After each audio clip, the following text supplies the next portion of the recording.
You know, it seemed that after he was shot at the border or at a checkpoint, he took out a map with 4 directions and then showed it to everyone. It would seem that it would be impossible to surpass this, but no. Still, Lukashenko seems to be moving forward, and this time he explained why he allowed Russian troops to attack Ukrainian territory.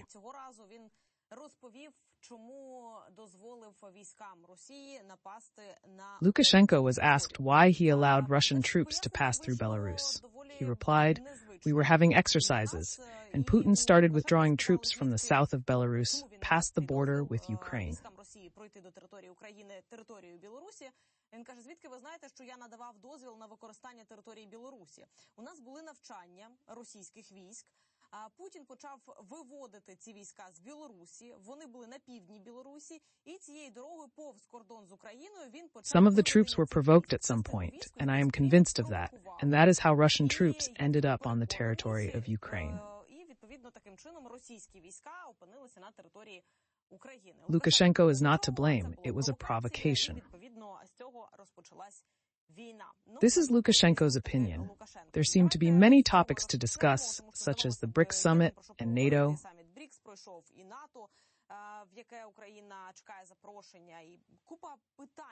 But the BBC decided to interview Lukashenko. Mihайло Подоляк is in touch with us. Mihайло, congratulations. Congratulations. I'm once again convinced that you shouldn't read newspapers before lunch.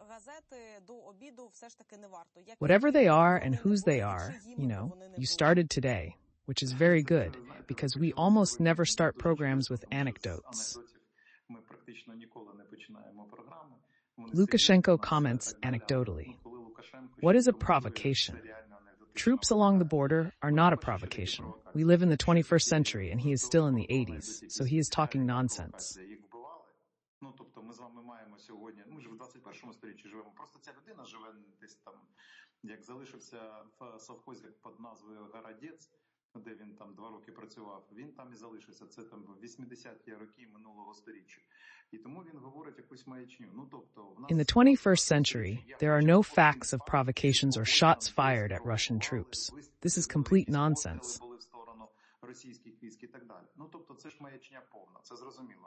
An interview with the BBC is one thing, but answering questions as part of a legal investigation is another. This is assistance to a country that was preparing aggression and has a different legal status.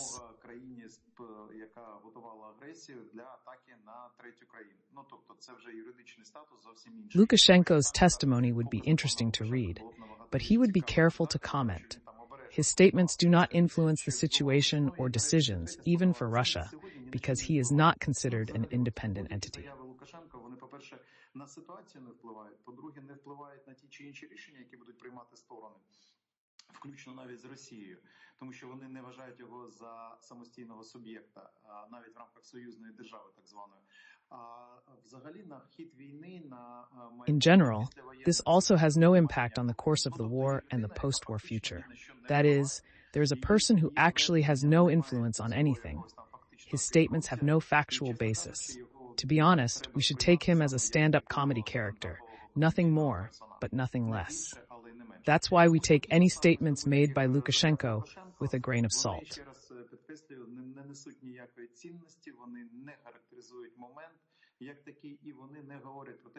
I emphasize once again that they have no value.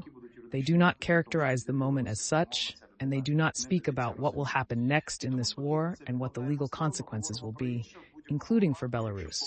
Of course, this person does not fully understand, and so we calmly put it aside. Let's talk about something else. In any case, to summarize briefly, no one doubts this today. The question is different.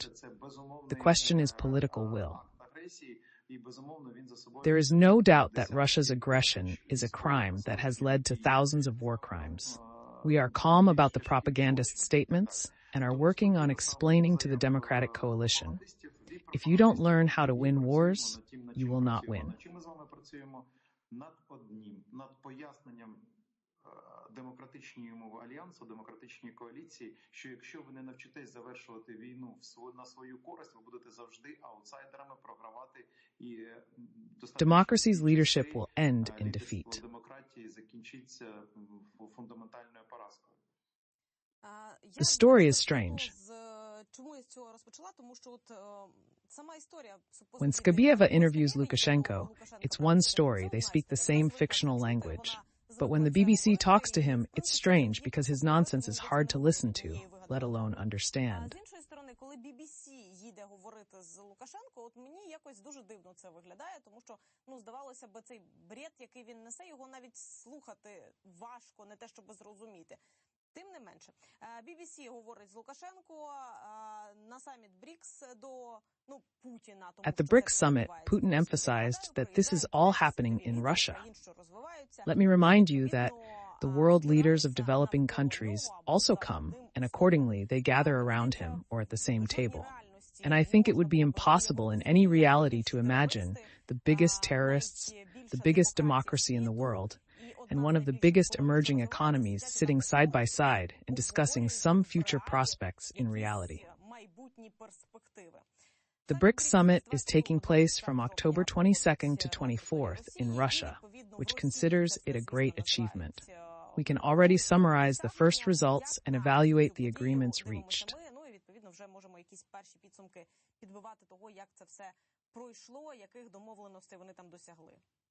Let's start briefly with the BBC.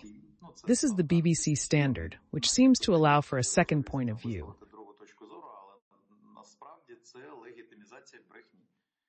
But in reality, this is legitimizing a lie, because neither Russia nor Belarus provide a second point of view. They sell only lies under the guise of propaganda. There is no difference, and so on. That is, you provide a platform for the general public, for people who are not ready to distinguish between a point of view and a lie in detail. You provide an opportunity to produce large volumes of lies, to promote them for different social categories in different countries. It's not about the standard of journalism. We need to talk about it frankly, not be afraid to talk about it. Therefore, to give the floor to subjects like Lukashenko, who legitimize, and I emphasize again, lies and legitimize violence as such, is again to add structural elements to the destruction. You see, structural elements to destroy the framework in which we live today. That is the democratic framework. They just have to realize this, and we have to talk about it. This is the first. Secondly, in the 36th year of the last century, there is a wonderful movie, I'm being sarcastic here, called Olympia, which shows how democracies accepted Adolf Hitler absolutely normally, calmly, and sat next to him in the stands of the Great Olympics. This again legitimized the future large-scale concentration camps.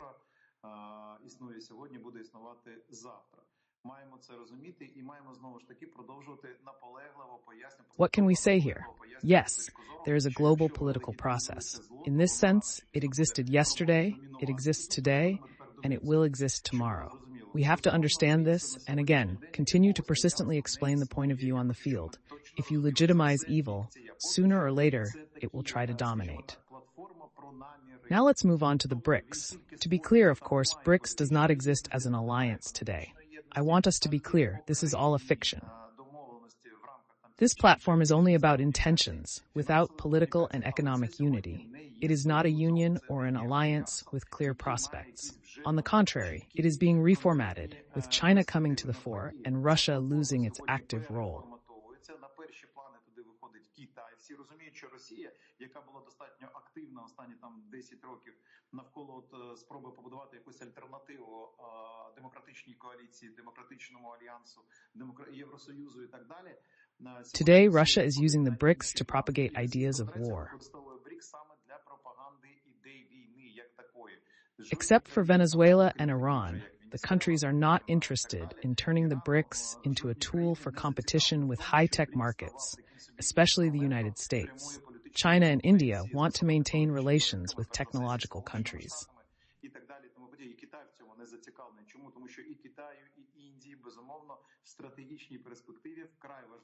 This means the European Union, Asian countries such as South Korea, Japan, and of course, the United States. That is why we are calm about BRICS. Today, once again, BRICS does not exist as a competitive platform that can be an alternative, for example, economic or economic political. Of course, Russia wanted the Kazan summit to be a promotion of the war as such, and it partially succeeded in doing so by having the UN Secretary General visit the summit, in my opinion. Look, the peace summit is definitely a peace summit with 100 plus countries and organizations present.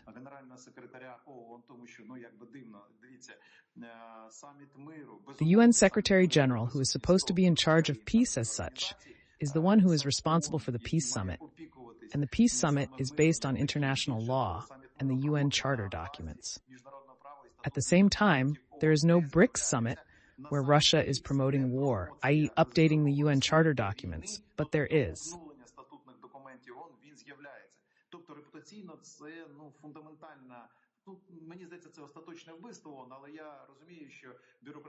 This is a reputational blow to the UN, but it will continue to exist despite the corruption. Russia is using it as a propaganda platform, saying that Putin is not isolated when he is not. Countries are engaging with Russia for economic benefits, but this does not legitimize Putin or bring him back into global political processes. It is the war, not Putin, that is having an impact. Путін не є ізольованим лідером і не є людиною, з якою не хоче спілкуватися. Ні, він є ізольований. Тому що всі ці країни, вони так чи інакше спілкуються з Російською Федерацією, з Путіним. Це не перший і не останній раз, коли вони спілкуються з Путіним. І вони отримують від Росії те, що вони хочуть в рамках демпінгових, скажімо так, цін. Все, крапка. Але це не є легітимізація Путіна, це не є повернення Путіна до глобального політичного процесу. Абсолютно. Путін не впливає на глобальні політичні процеси. Війна впливає, зрозуміло, тому що війна потребує певних відповідей, які... That is, they are not given these answers. But at the same time, Putin is not a global player, and the BRICS summit emphasizes this. The second component is an attempt to post a resolution on Ukraine that we allegedly attacked it because there were some risks to our security. Russia is saying that, look, a country, a large-scale military power, is claiming that a small country like Ukraine, Estonia, Lithuania, or Georgia in 2008 wanted to attack Russia. Bullshit is bullshit, and it is sold as bullshit. But in today's world, sometimes people buy bullshit. That is, they're willing to pay money to buy a little bit of bullshit. This is a normal practice, but they tried to push through this resolution again. And what is the result? Nothing, because it doesn't explain two things. First, the outbreak of war. Why did you attack another country in the first place?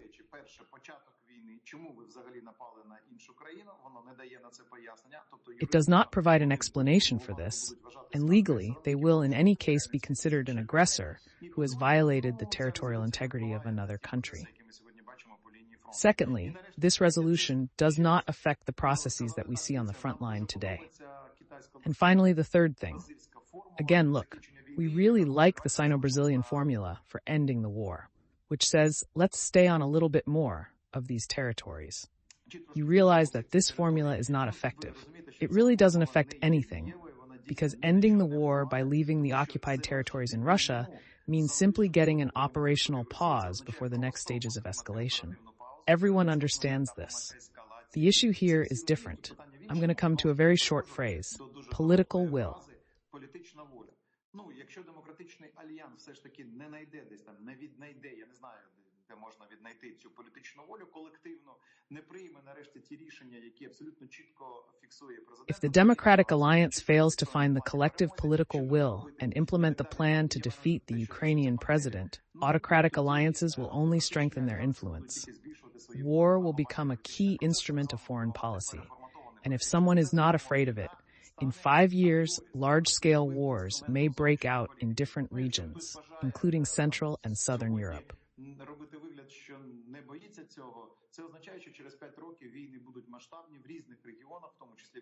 We have to react calmly to various summits, and I emphasize once again that they do not affect the global political process. Countries want to find a formula, I mean Saudi Arabia, Brazil, and so on. But so far, they also do not understand what it should look like.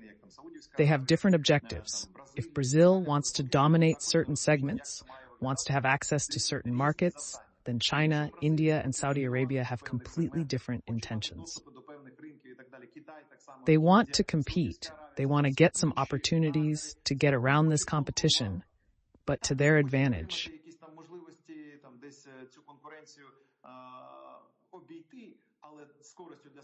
Russia sees the BRICS as an instrument of geopolitical pressure and a justification for war, hoping that it will help it to exist for many years to come.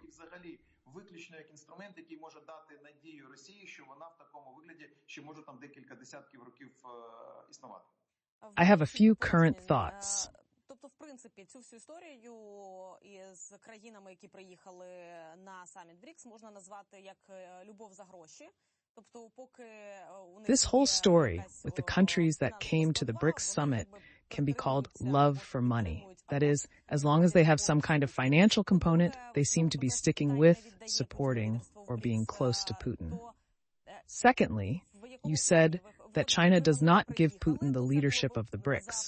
It turns out that if they hadn't come, Putin would have been the leader. And so they came, talked to everyone, and seemed to be aware of the whole story. The third story is about Guterres.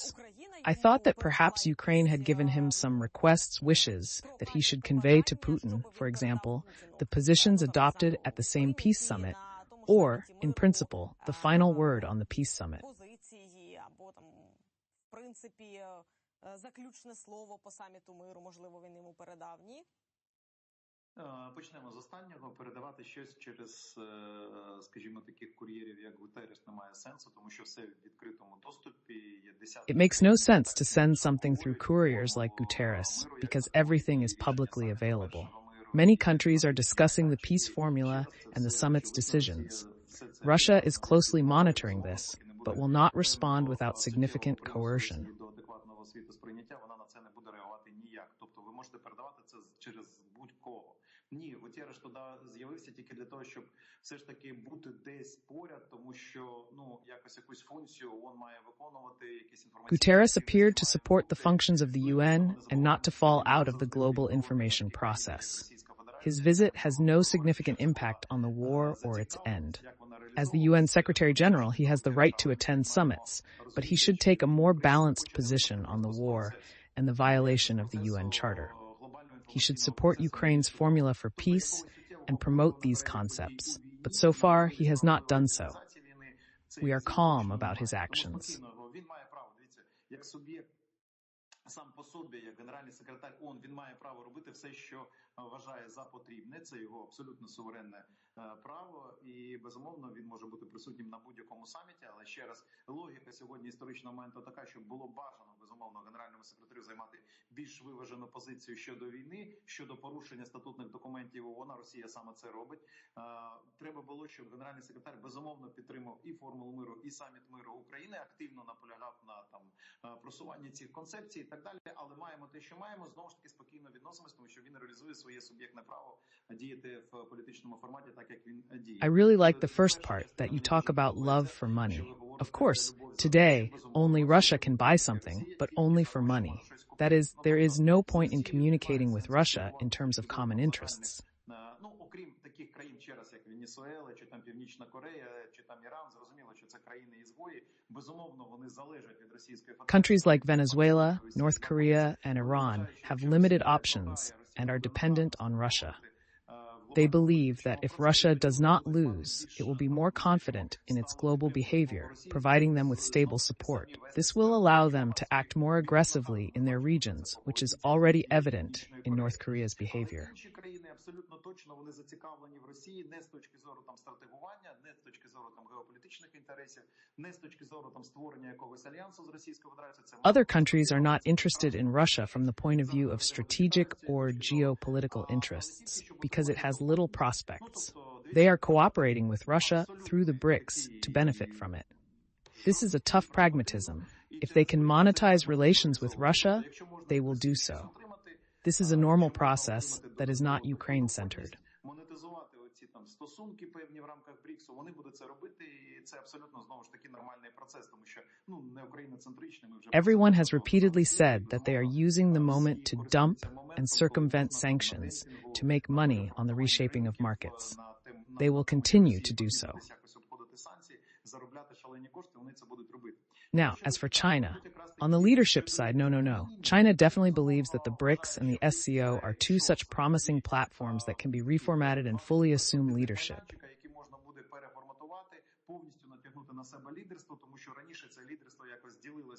Leadership used to be shared between China and Russia. But today, China realizes its strategic role, and all countries want to build partnerships with it.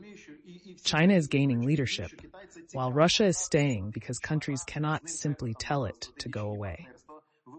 Це очевидно. Китаю добровільно віддають лідерство і навпаки, не можуть країни сказати: Росія, давай, йди геть звідси, чому? Ми ж тільки що з вами розібрали, що можна на цьому заробляти. І тому Китай, безумовно, приїздить на такі саміти і в основному... We have just analyzed what can be earned from this. That's why China definitely comes to summits like the SCO or the BRICS in Kazan to emphasize its undisputed leadership.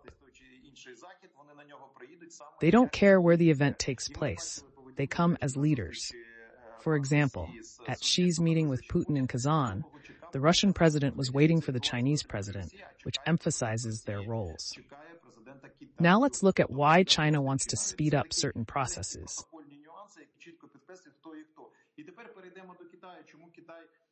Хоче трошки підшвидшити деякі процеси, і вони, в принципі, нейтрально позитивні, як я сприймаю. Дивіться, те, що робить Північна Корея, якщо... They are basically neutral to positive, as I see it. North Korea has long been under the influence of China, which has lobbied for its interests and solved humanitarian problems, restraining the negative reaction from the EU, the US, Japan, and South Korea. З боку Європейського Союзу, чи Сполучених Штатів, чи Японії, чи Південної, зрозуміло, Кореї і так далі.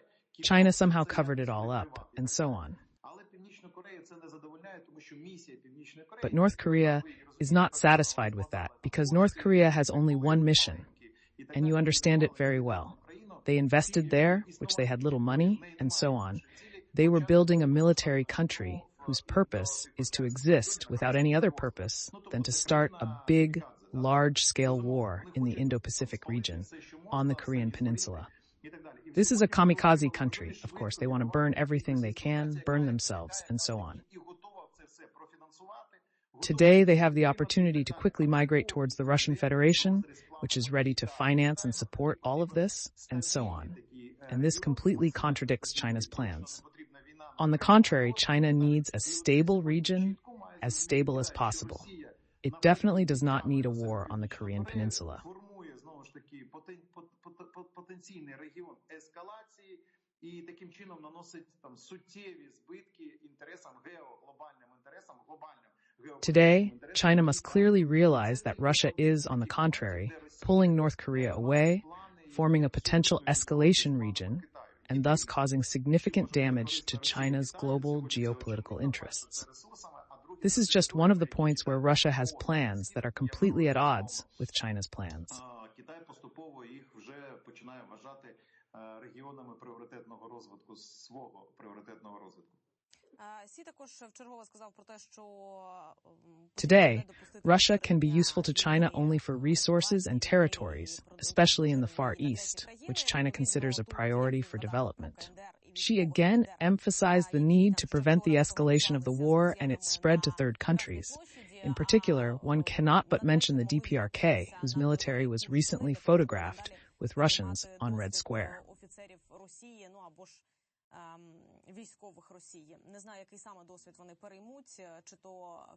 In the evening, they could find themselves on the territory of Kursk, learning from the experience of Russian officers, not knowing what they would learn, looting or launching drones. The world calls to prevent the escalation of World War III. Putin invites the DPRK military to Russia, saying, "Here is Ukraine, go ahead." South Korea responds by saying it can provide assistance.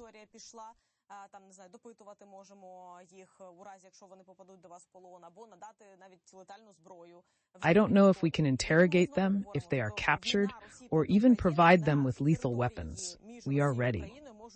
And here we are again talking about the fact that a war between Russia and Ukraine, on the territory between Russia and Ukraine, could face North Korea and South Korea, which have the same relationship just on a daily basis on their territories.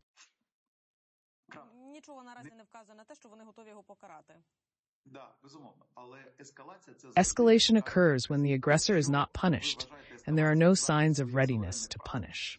If you consider escalation to be a defense of sovereign rights, it requires a psychiatric examination.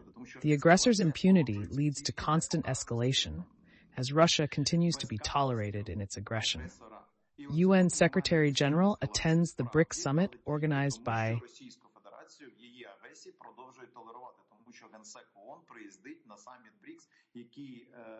the aggressor country. This is an escalation.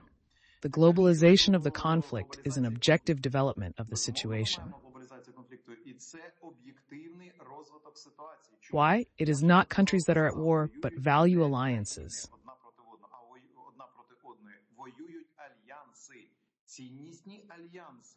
This is a concrete example, not pathos.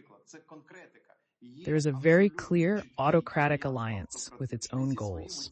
There are goals of the Russian Federation. They are global. These goals can be summarized in one word: domination through violence. Obviously, because the Russian Federation cannot continue to sit at the global table as an equal because it gives nothing, adds nothing to humanity. Neither advanced technologies, nor non-progressive profits, nor progressive quality of life, nor humanization of the additional, nor culture. Let me say that again. The Russian Federation wants to sit at the global table, but through violence. That is why Russia's specific goal is domination. Not a loss in the war, but at least the realization of the main mission for which they built this strange country. I'm being sarcastic here because such a country cannot exist either. It generates nothing but aggression, and they want to realize this aggression. Now let's move on to the global conflict. We have a democratic alliance within which Ukraine, unfortunately, is fighting alone.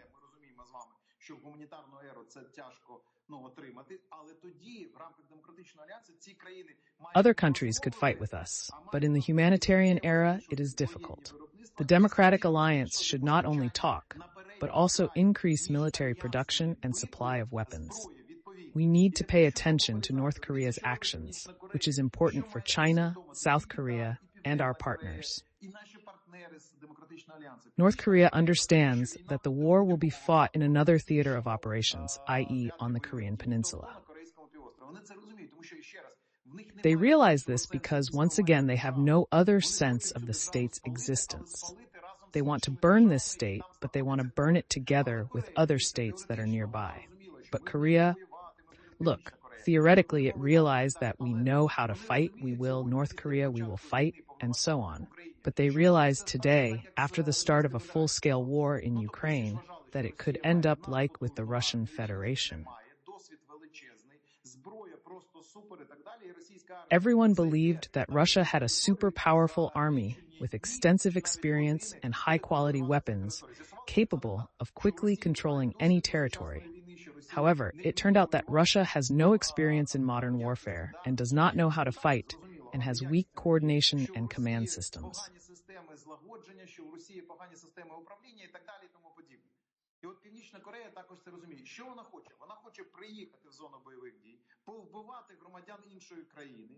North Korea also understands this, what it wants. It wants to come to a war zone, kill citizens of another country, and gain this experience at the level of leadership, let's say management units. That is, the people who will be in charge of the North Korean army to gain this experience. And South Korea has to realize that this will be a completely different army in North Korea. And then a possible conflict on the Korean Peninsula will be much more deadly. North Korea will begin to take direct part in hostilities on the territory of Ukraine. We can start counting the days or weeks until another major war on the Korean Peninsula. Again, because this is an objective historical development of processes. It cannot be that you are there. Well, if you turn away from this and it will all be happening somewhere else, it will not. And so coming back today,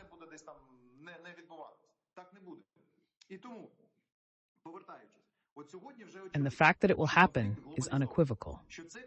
As soon as North Korea begins to directly participate in hostilities on the territory of Ukraine, we can start counting the days or weeks until another major war on the Korean Peninsula.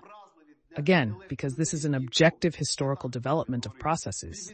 It cannot be that you turn your backs on it and it will not happen somewhere else. It's not going to happen.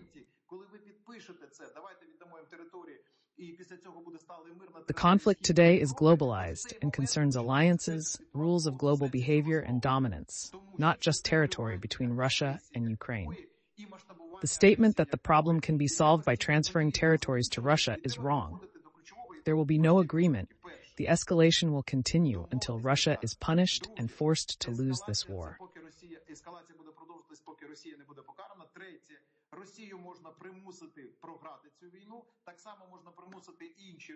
Similarly, other regimes, such as the North Korean regime, can be made to realize that there will be no umbrella under the guise of the Russian Federation. Last week, during a visit to our partners, the President spoke about our path to NATO and our desire to be invited. Минулого тижня, перебуваючи там з візитом у наших партнерів, і тепер говорять про те, що ми кажемо про те, що ми хочемо отримати запрошення до НАТО. We gave up our nuclear weapons, hoping for your help and security, but you did not fulfill this. Then we were supposed to receive NATO protection in exchange for the weapons, but this did not happen. I propose to fix this now. We understand that joining NATO may take time, but we want an invitation to NATO, preferably, I understand, in the near future. And here again, there is an article on Politico that Germany and the United States are not the only ones who are blocking Ukraine's NATO invitation. There are also Hungary, Slovakia, Belgium, Slovenia, and Spain. They are also resisting, that is 7 countries that currently allegedly do not support Ukraine's invitation to NATO. But again, they say that as soon as this process becomes more real, the resistance will be even greater.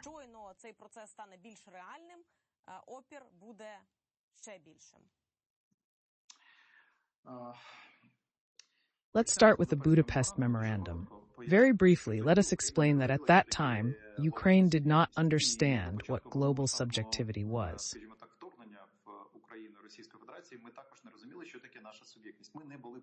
Before the full-scale, let's say, invasion of Ukraine by the Russian Federation, we also did not understand what our subjectivity was. We were not present in the global world. We did not exist. Yes, we were engaged in trade, we sold something, we had embassies in different countries, but we were not subjective. Today, when we say that we gave you nuclear weapons, not everyone understands that it was an act of subjectivity. Not everyone understands this, even in Ukraine. Unfortunately, both then and today, this, let's say, readiness to become a subjective entity was not fully proven because there was no such understanding. Today, this understanding is there, and that is why Ukraine speaks quite simply. This is what we were talking about a little bit earlier. We are talking about the legal formalization of alliances.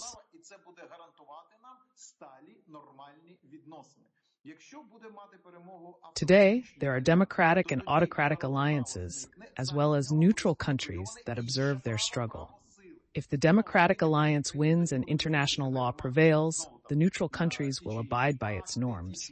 If the autocratic alliance wins, international law will disappear, and the law of force will prevail, forcing neutral countries to seek new agreements, weapons, and technologies.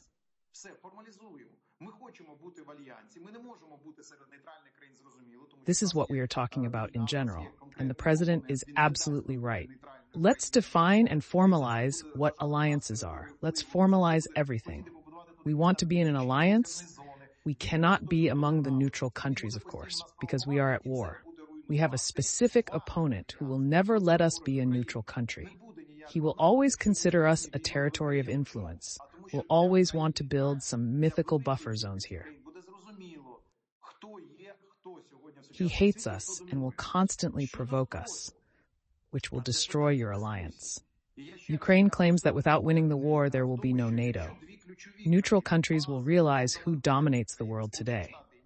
If the United States and Germany decide to defend their interests, other countries will also change their position, and the discussion will reach a new level. то тоді інші країни будуть змінювати свою позицію, тому що це буде зовсім іншого рівня дискусія. When Hungary sees the uncertainty of the United States, it acts in accordance with its pro-Russian interests. This is their sovereign right. The uncertainty of the United States and Germany encourages them to be more aggressive toward Ukraine, blocking its accession to the EU and NATO.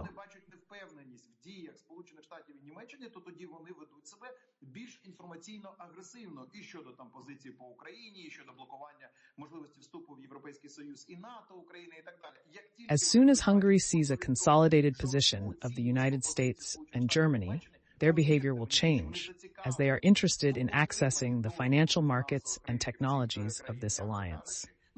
The uncertainty of the key alliance leaders leads to a delay in the process of change. For the last 20 years, it was believed that conflicts would be localized, but now we have realized that this is not the case.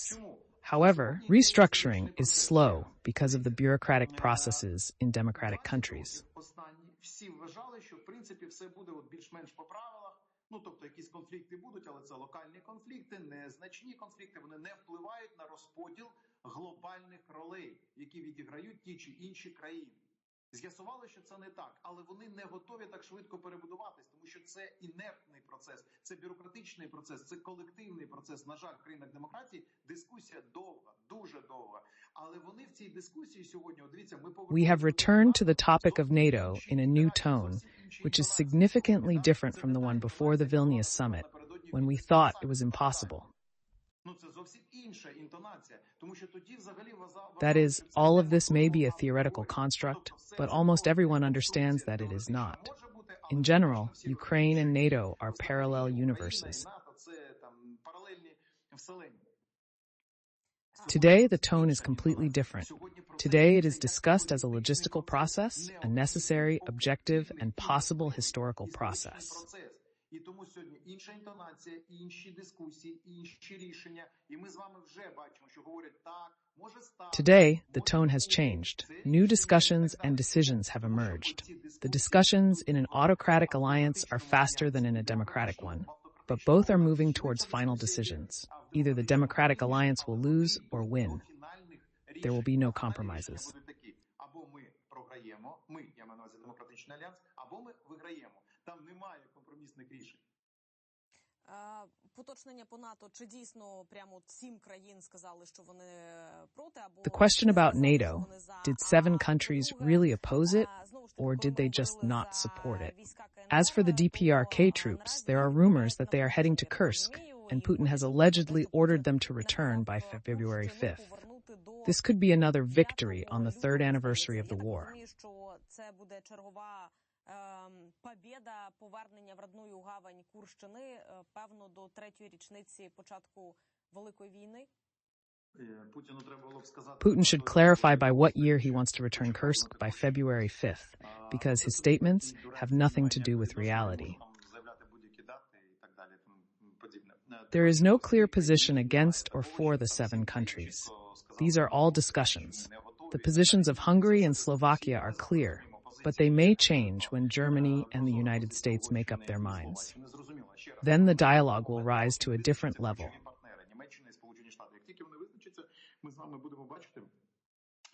Including at the level of Hungary and Slovakia. Other countries are a matter of discussion and consolidated decisions. We are waiting for consolidated decisions from the United States and Germany, as the President said, then the discussion will change. Regarding Kurdistan and North Korea, I honestly think that we spend too much time on North Korea.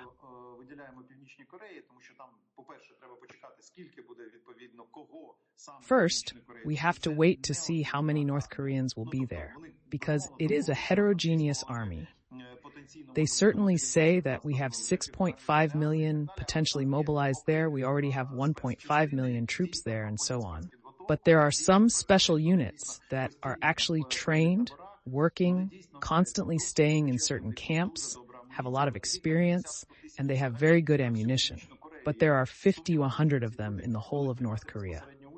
I doubt that these people will be directly involved at the level of a large number of people in a war that North Korea does not care much about. So we will see how many people and what kind of people North Korea will send, we will see where they will be localized and how our guys will handle it all. I think they will give extensive comments, because our guys are definitely good at fighting. And after that, we will draw certain conclusions. Regarding Putin, it should be emphasized that there is no point in analyzing Lukashenko's words until he gives legal testimony. Then it will be interesting because he will talk about many important things that will be included in the guilty verdicts against the Russian Federation. Lukashenko will tell us exactly how the planning took place, why the territory of the Belarusian foothold was used, and who was there. He will tell us by name what orders came from Moscow, what was offered to Belarus in return, what it received, how much it cost, and so on. This will be a killer testimony for the Russian Federation. It's obvious. As for Putin, he is a person who is not adequate in terms of perceiving reality. He has no information, he can say some general things, fixing his strange positions. Again, we do not see this as a manifestation of adequacy. On the contrary, Putin is not negotiable because he does not live in the real world. You cannot sign specific agreements with such a person because he will wake up the next morning and not remember it. He will have very short-term amnesia. Thank you for that, and we'll keep an eye on what happens in Kursk, how many DPRK troops will actually be there, and whether they will get there or understand what they need to do there. Of course, we will be waiting for the elections in the United States, because I understand that the further agenda depends on them, not only in the Western world among our partners, but also in Russia. Чекати на вибори в Сполучених Штатах, тому що я так розумію, що від них також залежить подальша повістка в світі. As I understand it, they are now sitting there waiting to see who will become the next president, with whom to negotiate or not. Accordingly, we are not currently on pause, but it is also very important for us to have a dialogue with the next president. At the same time, Ukraine has no influence on the elections in the United States. We are just waiting for the elections, and that's it.